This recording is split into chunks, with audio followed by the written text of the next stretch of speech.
Hello, मैं हूँ आपके साथ कहानी वाली कुड़ी।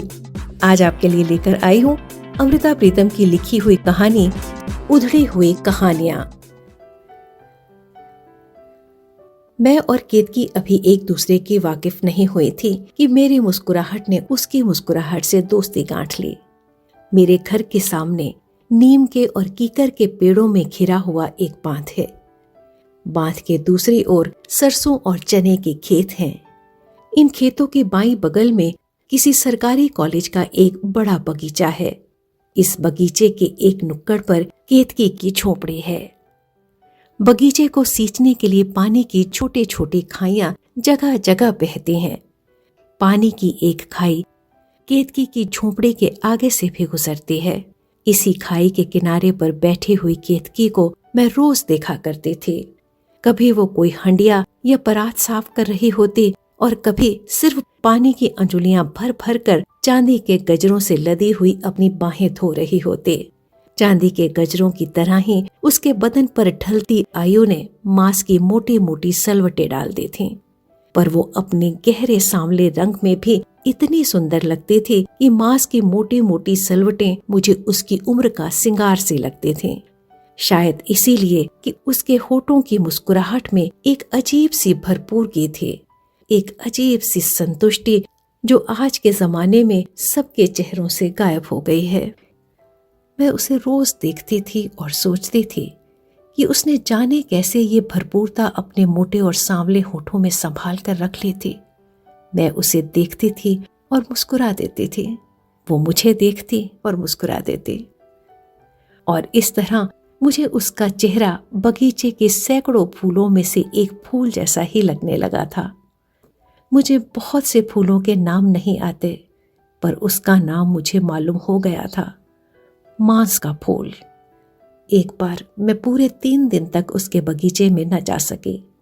चौथे दिन जब गई तो उसकी आंखें मुझे इस तरह मिली जैसे 3 दिनों से नहीं 3 सालों से बिछुड़ी हुई हों। क्या हुआ बिटिया, इतने दिन आई नहीं? सर्दी बहुत थी अम्मा, बस बिस्तर में ही बैठी रही। सचमुच बहुत जाड़ा पड़ता है तुम्हारे देश में। तुम्हारा कौन सा गांव है अम्मा? अब तो यहां झोपड़ी डाल ली है, यही मेरा गांव है। ये तो ठीक है, फिर भी अपना गांव होता है। अब तो उस धरती से नाता टूट गया बिटिया। अब तो यही कार्तिक मेरे गांव की धरती है और यही मेरे गांव का आकाश। यही कार्तिक कहते हुए उसने झुग्गी के पास बैठे हुए अपने मर्द की तरफ देखा। आयु के कुबड़ेपन से झुका हुआ एक आदमी जमीन पर तीले और रस्सियां बिछाकर एक चटाई बुन रहा था। दूर पड़े हुए कुछ गमलों में लगे हुए फूलों को सर्दी से बचाने के लिए शायद चटाइयों की आड़ देनी थी। केतकी ने बहुत छोटे वाक्य में बहुत बड़ी बात कह दी थी। शायद बहुत बड़ी सच्चाइयों को अधिक विस्तार की जरूरत नहीं होती। मैं हैरानी से उस आदमी की तरफ देखने लगी जो एक औरत के लिए धरती भी बन सकता था और आकाश भी। क्या देखती हो बिटिया, ये तो मेरी बिरंग चिट्ठी है। पैरंग चिट्ठी? जब चिट्ठी पर टिकस नहीं लगाते तो वो बिरंग हो जाती है। हाँ अम्मा, जब चिट्ठी पर टिकट नहीं लगी होती तो वो बैरंग हो जाती है। फिर उसको लेने वाला दुगना दाम देता है। हाँ अम्मा, उसको लेने के लिए दुगने पैसे देने पड़ते हैं। बस यही समझ लो, इसको लेने के लिए मैंने दुगने दाम दिए हैं।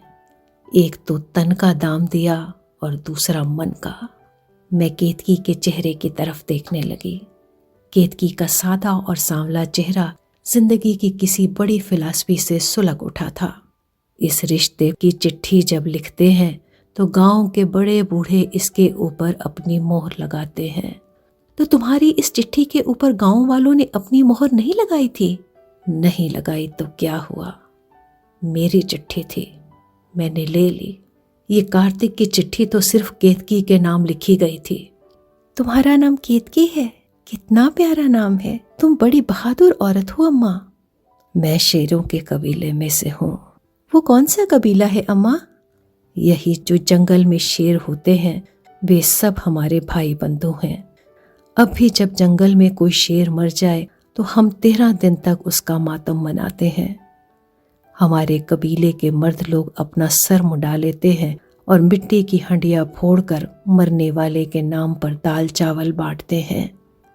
सच अम्मा? मैं चकमक टोला की हूं जिसके पैरों में कपिल धारा बहती है। ये कपिल धारा क्या है अम्मा? तुमने गंगा का नाम सुना है? गंगा नदी?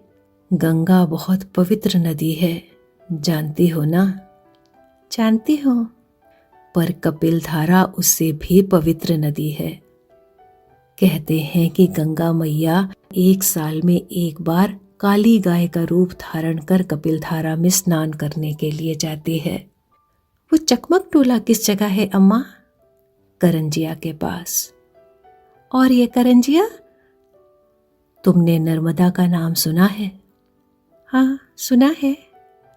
नर्मदा और सोन नदी भी नजदीक पड़ती है। ये नदियां भी बहुत पवित्र हैं। उतनी नहीं जितनी कपिल धारा।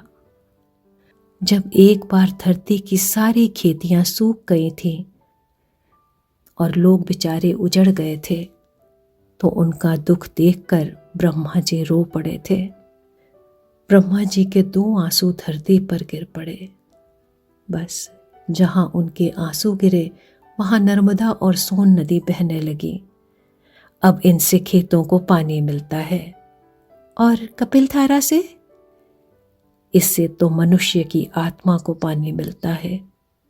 मैंने कपिल धारा की जल में स्नान किया और कार्तिक को अपना पति मान लिया। तब तुम्हारी उम्र क्या होगी अम्मा?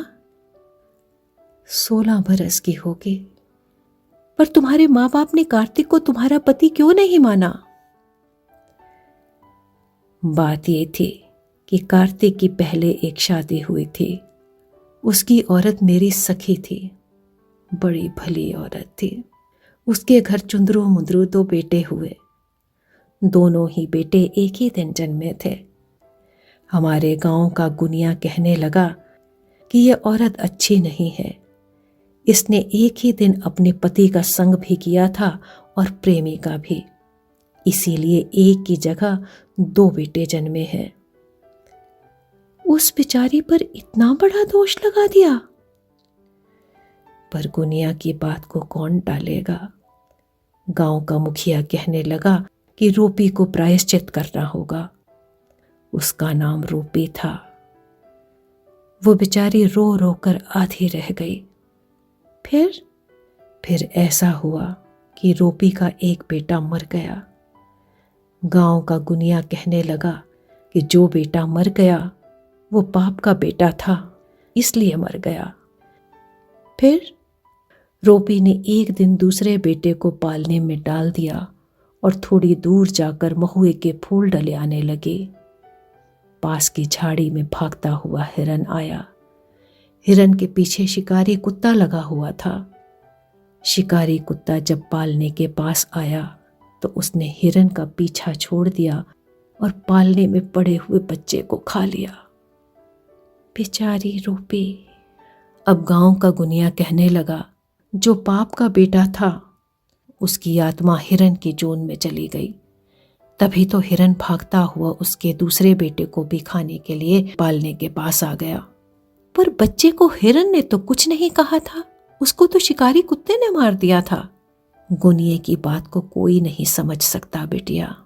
वो कहने लगा कि पहले तो पाप की आत्मा हिरन में थी, फिर जल्दी से उस कुत्ते में चली गई। गुनिया लोग बात की बात में मरवा डालते हैं।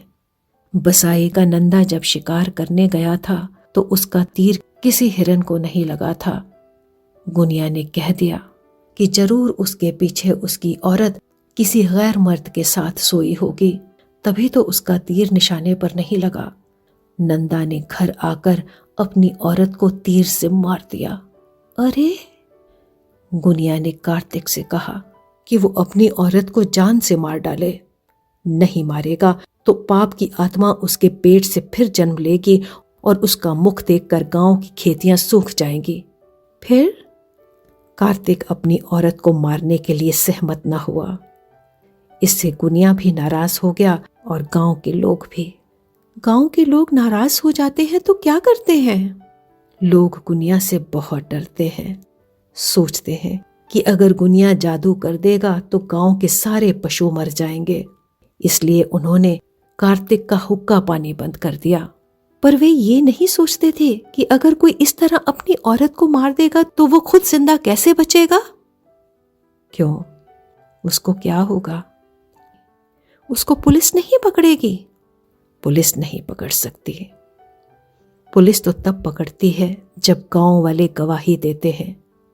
पर जब गांव वाले किसी को मारना ठीक समझते हैं तो पुलिस को पता नहीं लगने देते। फिर क्या हुआ? बेचारी रूपी ने तंग आकर महुआ के पेड़ से रस्सी बांध ली और अपने गले में फांसी डालकर मर गई। बेचारी बेगुनाह रूपी। गांव वालों ने तो समझा कि बात खत्म हो गई, पर मुझे मालूम था कि बात खत्म नहीं हुई, क्योंकि कार्तिक ने अपने मन में ठान लिया था कि वो गुनिया को जान से मार डालेगा। ये तो मुझे मालूम था कि गुनिया जब मर जाएगा तो राक्षस बनेगा। वो तो जीते जी भी राक्षस था। जानती हो राक्षस क्या होता है? क्या होता है? जो आदमी दुनिया में किसी को प्रेम नहीं करता, वो मरकर अपने गांव के दरख्तों पर रहता है।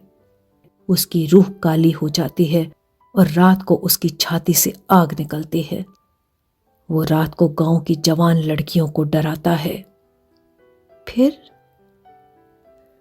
मुझे उसके मरने का तो गम नहीं था, पर मैं जानती थी कि कार्तिक ने अगर उसको मार दिया तो गांव वाले कार्तिक को उसी दिन तीरों से बींध देंगे। फिर मैंने कार्तिक को कपिलधारा में खड़े होकर वचन दिया कि मैं उसकी औरत बनूंगी। हम दोनों इस देश से भाग जाएंगे। मैं जानती थी कि कार्तिक उस देश में रहेगा तो किसी दिन गुनिया को जरूर मार देगा। अगर वो गुनिया को मार देगा तो गांव वाले उसको मार देंगे। तो कार्तिक को बचाने के लिए तुमने अपना देश छोड़ दिया? जानती हूं, वो धरती नरक होती है जहां महुआ नहीं उगता, पर क्या करती? अगर वो देश न छोड़ती तो कार्तिक जिंदा ना बचता, और जो कार्तिक मर जाता तो वो धरती मेरे लिए नरक बन जाती। उसके साथ देश देश घूमती रही।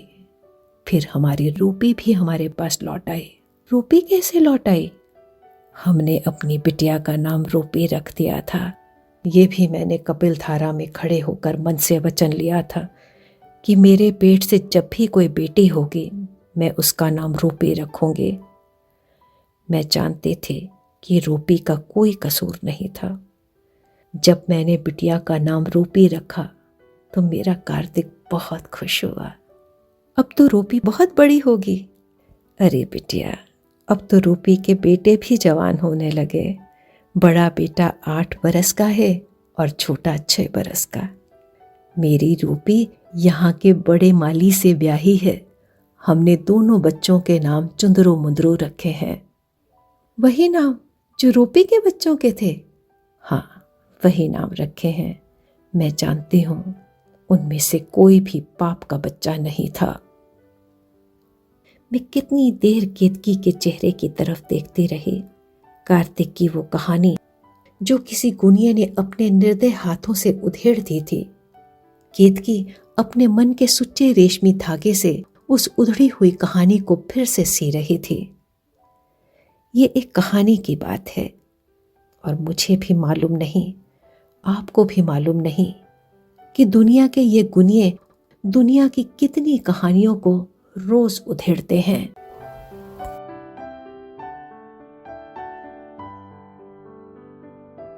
ये थी अमृता प्रीतम की लिखी हुई कहानी उधड़ी हुई कहानियां। वाचन स्वर सुखनंदन बिंद्रा का था।